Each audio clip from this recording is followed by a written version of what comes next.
پاکستان کا دریائی نظام دنیا کے سب سے بڑے اور قدیم آب نظاموں میں شمار ہوتا ہے۔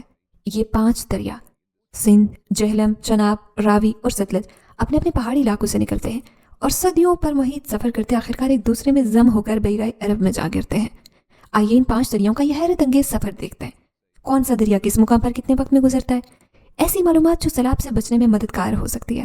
سب سے پہلے پاکستان کے سب سے بڑے دریا دریائے سندھ کے بارے میں جانتے ہیں۔ دریائے سندھ کا آغاز سکردو سے ہوتا ہے۔ یہاں سے پانی محض 12 گھنٹوں میں اگلے مقام پر پرتاپ پل پر جا پہنچتا ہے۔ اس کے بعد 18 گھنٹوں میں پرتاپ پل سے گزرتا 6 گھنٹوں کے اندر بشام کو چھوتا ہے۔ دریائے سندھ کا سفر یہی نہیں تھمتا، مزید 24 گھنٹوں میں یہ تربیلا ڈیم تک پہنچتا ہے جہاں اس کا پانی ذخیرہ کیا جاتا ہے۔ تربیلا کے بعد 12 گھنٹوں کا سفر طے کر کے کالا باغ کو چھوتا ہے، پھر 51 سے 72 گھنٹوں میں چل کر چشمہ براج تک پہنچتا ہے۔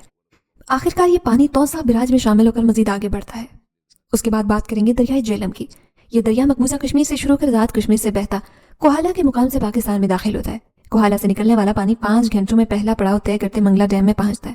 منگلا سے نکلنے کے بعد دریا مزید بڑھتا ہے، تقریباً 17 گھنٹوں میں رسول براج پہنچتا ہے جہاں سے مزید 64 گھنٹوں میں تریمو کے مقام پر پہنچتا ہے۔ اس کے بعد 48 گھنٹوں میں پنجت کے مقام پر باقی دریاؤں سے ملتا ہے۔ اس کے بعد نمبر آتا ہے دریائے چناب۔ چناب کا آغاز اخنور کے مقام سے ہوتا ہے۔ یہاں سے نکلنے والا پانی 6 گھنٹوں کے اندر مرالہ تک پہنچتا ہے۔ 9 گھنٹوں کا مزید سفر طے کر کے بڑھتا ہے۔ اس کے بعد 6 گھنٹوں میں خانگی کو چھوتا ہے، پھر 48 گھنٹے کا طویل سفر طے کر کے قادرآباد پہنچتا ہے۔ بالآخر 60 گھنٹوں میں عظیم دریا تریمو تک جا پہنچتا ہے۔ دریائے راوی۔ راوی کا جنم مادھو پور سے ہوتا ہے۔ یہاں سے نکلنے والا پانی 12 گھنٹوں میں پہلا سفر مکمل کرتا ہے، پھر 24 گھنٹوں میں جیسر سے گزرتا ہے۔ اس کے بعد 18 گھنٹوں میں شادرہ پہنچتا ہے، مزید 56 گھنٹوں کے اندر بلوکی چھوتا ہے۔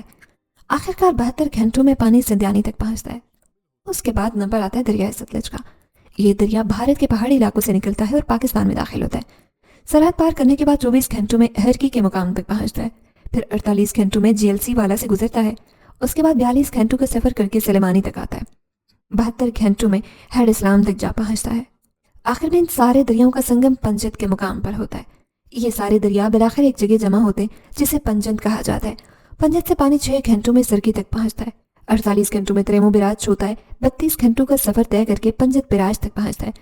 اس کے بعد پانی مسلسل آگے بڑھتا ہے، 24 گھنٹوں میں کوٹری براج، مزید 24 گھنٹوں میں گڈو براج اور 78 گھنٹوں کے سفر کے بعد سکھر براج سے گزرتا آخرکار بحیرہ عرب میں جا گرتا ہے۔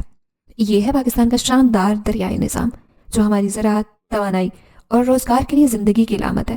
اگر ہم ان دریاؤں کے بہاؤ اور ان کے وقت کو سمجھ لیں تو سیلاب کے خطرات کی بروقت پیش گوئی کی جا سکتی ہے اور لاکھوں زندگیاں اور اربوں کا نقصان بچایا جا سکتا ہے۔